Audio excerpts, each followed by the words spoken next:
আসসালামু আলাইকুম। BTC world চ্যানেলের পক্ষ থেকে আপনাকে জানাচ্ছি আন্তরিক শুভেচ্ছা ও অভিনন্দন। আশা করি সবাই ভালো আছেন। আপনারা জানেন যে এই বিটিসি ওয়ার্ল্ড চ্যানেলে কিন্তু আমরা ক্রিপ্টো মার্কেটের বিভিন্ন ট্রেডিং স্ট্র্যাটেজি নিয়ে আলোচনা করে থাকি এবং সেখানে মার্কেট সেন্টিমেন্ট এবং মার্কেটের গুরুত্বপূর্ণ নিউজ কিন্তু আমরা অ্যানালাইসিস করে থাকি এবং বিভিন্ন ধরনের পটেনশিয়াল কয়েন কিন্তু আপনার সাথে শেয়ার করা হয়। এই সকল নলেজ যদি আপনার নলেজের সাথে একসাথে ব্যবহার করেন তাহলে কিন্তু ক্রিপ্টো মার্কেট থেকে ভালো পরিমাণ আর্নিং করা কিন্তু সম্ভব। তো চলুন আজকে কিন্তু জানেন আমরা একটা নতুন পর্বে কিন্তু চলে আসছি। আর আপনারা জানেন ক্রিপ্টো মার্কেটের সম্পর্কে ধারণা দেওয়ার জন্য কিন্তু ইতিমধ্যে আমরা বেশ কতগুলো পর্ব কিন্তু চালু করেছি এবং আমাদের আজকে কিন্তু আপনারা জানেন যে 12তম পর্ব এবং সে বিষয় হচ্ছে কোন কোন কয়েনগুলোর ইটিএফ অ্যাপ্রুভ হতে পারে, ক্রিপ্টো ইটিএফ কি, বিটিসি এবং ইথেরিয়াম এর অ্যাপ্রুভ সম্বন্ধে আমরা কথা বলবো এবং সামনে কোন কোন কয়েনগুলোর ইটিএফ অ্যাপ্রুভ হতে পারে এবং কেন হতে পারে এবং এতে দামের কি প্রভাব পড়তে পারে, ক্রিপ্টো মার্কেটের উপর ওভারঅল কি ধরনের প্রভাব পড়তে পারে এই বিষয় নিয়ে কিন্তু আজকে আমরা আলোচনা করব। তো আপনারা জানেন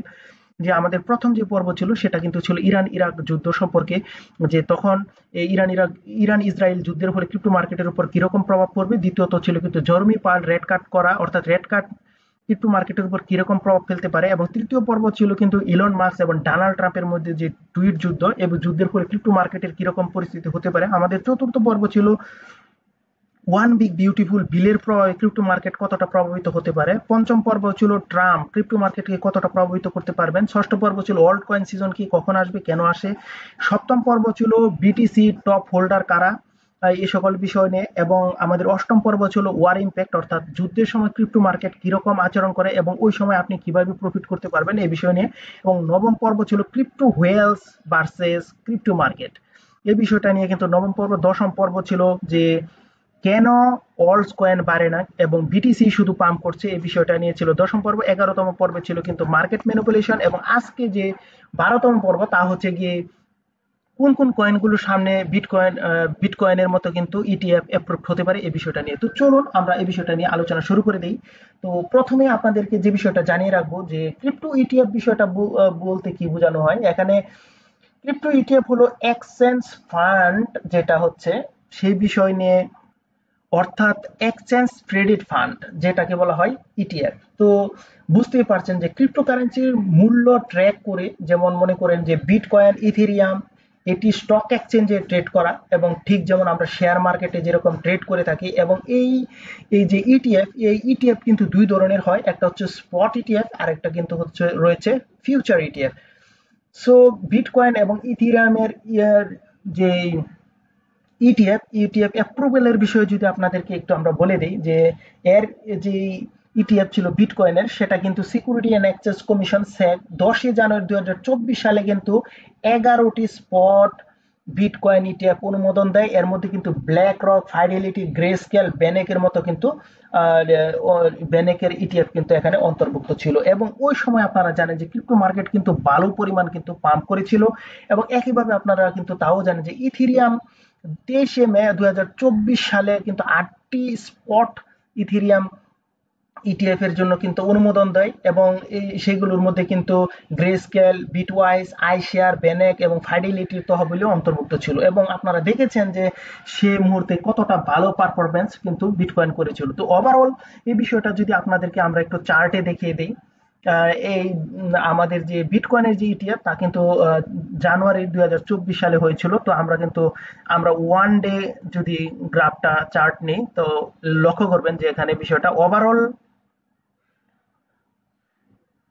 তো আমার কার্সারের দিকে একটু লক্ষ্য করুন, এই যে পজিশনটা দেখছেন এটা কিন্তু 1লা জানুয়ারি 2024, অর্থাৎ এই সময় কিন্তু বিটকয়েনের ইটিএফটা অ্যাপ্রুভড হয় এবং তারপর দেখুন যে কি বুলিশ মুভমেন্ট কিন্তু মার্কেটে এসেছে। এবং একইভাবে যদি আমরা ইথিরিয়ামের বিষয়টা লক্ষ্য করি, চলুন ইথিরিয়াম বিষয়ে আমরা একটু দেখে নিই। ইথিরিয়ামের বিষয়ে যদি দেখি তাহলে কিন্তু আমরা একই ধরনের বিগ মুভমেন্ট দেখি। এবং আপনারা জানেন যে বিটকয়েন, ইথিরিয়াম কিন্তু তারপর $4000 কিন্তু যে মুভমেন্ট শুরু হয়েছিল সেই মুভমেন্ট কিন্তু $4000 কিন্তু ইথিরিয়ামকে কিন্তু টাচ করতে সাহায্য করে। যদিও ইথিরিয়াম তার অল টাইম হাইকে ক্রস করতে পারেনি, কিন্তু এই ইটিএফ অ্যাপ্রুভের পরে কিন্তু মার্কেট বিগ পরিমাণ পাম্প হয়েছিল এবং সেই পাম্প এতটাই শক্তিশালী ছিল যে ইথিরিয়ামকে কিন্তু $4000 উপরে কিন্তু টাচ করাতে বাধ্য করেছিল এবং তারপর যদিও ইথিরিয়াম কিন্তু সেখান থেকে ফল করে। তার মানে হচ্ছে যে কোনো ইটিএফ যদি অ্যাপ্রুভ হয় তাহলে সাময়িক সময়ের জন্য হলেও কিন্তু মার্কেটের মধ্যে একটা বুলিশ মুভমেন্ট আপনি দেখবেন। আশা করি আপনারা বুঝতে পারছেন যে ইটিএফ জিনিসটা কি এবং কোন কোন কয়েনগুলো ইটিএফ অ্যাপ্রুভ হয়েছে এবং ইটিএফ অ্যাপ্রুভ হলে যে মার্কেটের মধ্যে সাময়িক সময়ের জন্য হলেও যে একটা বুলিশ মুভমেন্ট তৈরি হয় সেই বিষয়টা আপনারা বুঝতে পারছেন। তো এখন প্রশ্ন হচ্ছে এই কোন কোন ইটিএফ গুলো নেক্সট টাইমে অ্যাপ্রুভ হতে পারে সেই বিষয়গুলো কিন্তু অনেকেই জানে না। তো এই বিষয়টা কিন্তু আজকে আমরা শেয়ার করতে যাচ্ছি। তো ইটিএফ অ্যাপ্রুভাল প্রবাবিলিটির মধ্যে প্রথম পজিশনে যে কয়েনটি রয়েছে সেটা হচ্ছে সোলানা। আপনারা জানেন যে সোলানার দ্রুত লেনদেন এবং কম ফি এটাকে ডিফাই এবং এনএফটির জন্য কিন্তু জনপ্রিয় করে তুলেছে এবং আপনারা তাও জানেন যে ব্যানেক 21 শেয়ার গ্রে স্কেল এবং বিটওয়াইস এর মতো প্রতিষ্ঠান কিন্তু সোলানা ইটিএফ এর জন্য কিন্তু ইতিমধ্যে আবেদন করে রেখেছে এবং আপনারা জানেন যে পলি মার্কেটে কিন্তু 89% সম্ভাবনা ধরা হয়েছে যে 2025 সালে সোলানার ইটিএফ কিন্তু অ্যাপ্রুভ হতে যাচ্ছে।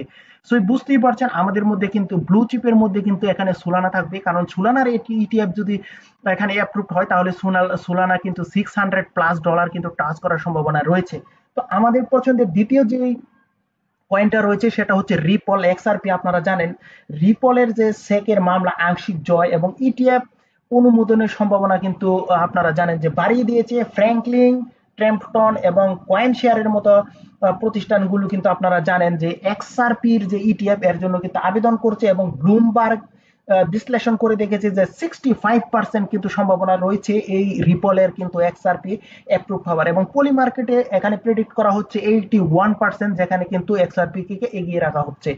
এবং আমাদের তৃতীয় পজিশনে যে কয়েনটি রয়েছে সেটা হচ্ছে লাইট কয়েনের এলটিসি। আপনারা জানেন যে এলটিসি কে কিন্তু ডিজিটাল সিলভার বলা হয় এবং দীর্ঘ ইতিহাস এবং বিটকয়েনের সাথে কিন্তু সাদৃশ্য এটিকে ইটিএফ এর জন্য আকর্ষণীয় করে তুলেছে এবং কয়েন শেয়ার এবং গ্রে স্কেল কিন্তু এলটিসি ইটিএফ এর জন্য আবেদন করেছে এবং 2013 সাল থেকে কিন্তু এলটিসি মার্কেটে রয়েছে আপনারা জানেন এবং বিশ্লেষকরা মনে করছেন যে 2025 সালে এই এলটিসি কিন্তু অ্যাপ্রুভ হওয়ার সম্ভাবনা কিন্তু 90%। সো বুঝতেই পারছেন যতগুলো কয়েন আপনাদের সাথে শেয়ার করলাম তার মধ্যে সবচেয়ে বেশি কিন্তু সম্ভাবনা রয়েছে এই লাইট কয়েন এলটিসি, কারণ সে কিন্তু অলরেডি মার্কেটে তার গ্রহণযোগ্যতা কিন্তু পেয়েছে। আপনারা জানেন যে বহুদিন ধরে কিন্তু এলটিসি মার্কেটে রয়েছে, সেজন্য কিন্তু বলতে পারেন একটা পজিটিভ বিষয় রয়েছে। তো আমাদের পছন্দের যে পরের যে কয়েনটা রয়েছে সেটা হচ্ছে এডা কয়েন। তো এডা নিয়ে যদি বলতে হয় এখানে এডা এর পরিবেশ বান্ধব ব্লকচেন এবং ইএসজি এর প্রতি কিন্তু আগ্রহ এটিকে ইটিএফ এর জন্য সম্ভাব্য প্রার্থী করে তুলেছে এবং আপনারা জানেন যে গ্রে স্কেল কিন্তু এর জন্য আবেদন করা হচ্ছে এবং আবেদন করেছে এবং পলি মার্কেটে কিন্তু এর সম্ভাবনা দেওয়া হয়েছে 65% যে কার্ডানো এডা কিন্তু এর ইটিএফ কিন্তু অ্যাপ্রুভ হতে পারে। তো আমাদের পঞ্চম পজিশনে যেটা রয়েছে দেখেন দেখেন এখানে যে ডজ কয়েন। তো ডজ এর কিন্তু জনপ্রিয়তা ইলন মাস্কের সমর্থন এটিকে ইটিএফ এর জন্য কিন্তু আকর্ষণীয় করে তুলেছে এবং বিটওয়াইস ডজ কয়েনের কিন্তু ইটিএফ এর জন্য আবেদন করেছে এবং এটি 2025 সালের এপ্রিলে কিন্তু অনুমোদন হওয়ার কিন্তু একটা সম্ভাবনা ছিল, যদিও সেই সম্ভাবনাটা শেষ পর্যন্ত বাস্তবে পরিণত হয়নি। তবে আশা করা যাচ্ছে কিন্তু এই এডা কিন্তু ইটিএফ অ্যাপ্রুভ হওয়ার সম্ভাবনা রয়েছে এবং আমাদের পরের যে পছন্দের রয়েছে সেটা কিন্তু এখানে নেই অবশ্য, যেটা হচ্ছে অ্যাভালান্সের অ্যাভাক্স কয়েনটি। সেটা কিন্তু ব্যানেক এবং বিটওয়াইস কিন্তু এর ইটিএফ এর জন্য আবেদন করেছে। সো বুঝতেই পারছেন অ্যাভালান্সের যে অ্যাভাক্স কয়েনটি সেটাও কিন্তু অ্যাপ্রুভ হতে পারে এবং হেডেরা হ্যাশগ্রাফের যে এস বার রয়েছে সেটিও কিন্তু অ্যাপ্রুভ হওয়ার সম্ভাবনা রয়েছে। সো আশা করি বুঝতে পারছেন যে কোন কোন কয়েনগুলোর ইটিএফ অ্যাপ্রুভ হওয়ার সম্ভাবনা রয়েছে এবং ইটিএফ অ্যাপ্রুভ হলে যে মার্কেটের মধ্যে একটা পজিটিভ মুভমেন্ট তৈরি হবে সে বিষয়ে কিন্তু সন্দেহ থাকে না। তো এর মধ্যে আমরা যে আলোচনা করলাম তার মধ্যে সবচেয়ে সম্ভাবনা রয়েছে কিন্তু এলটিসি, তারপর কিন্তু সোলানা, তারপর কিন্তু রয়েছে এক্সআরপি। সো আপনি যদি এই বিষয়ে নিউজ রাখেন এবং আমাদের এই বিটিসি ওয়ার্ল্ড চ্যানেলের সাথে থাকেন তাহলে কিন্তু আমরা এই সকল নিউজ আপনাকে কিন্তু আগে প্রোভাইড করে দিব। আর আগে যদি আপনি মার্কেটে প্রবেশ করতে পারেন তাহলে কিন্তু মার্কেট থেকে ভালো পরিমাণ আর্নিং কিন্তু আপনি জেনারেট করতে পারবেন। তাই অবশ্যই কিন্তু আমাদের এই বিটিসি ওয়ার্ল্ড চ্যানেলটি সাবস্ক্রাইব করে তার পাশেই থাকবেন। আর আশা করি আমাদের যে নেক্সট পর্ব আসবে 13তম পর্ব, সেই পর্ব সবাইকে দেখার আমন্ত্রণ জানিয়ে আজকে এখানেই শেষ করলাম। আল্লাহ হাফিজ, আসসালামু আলাইকুম।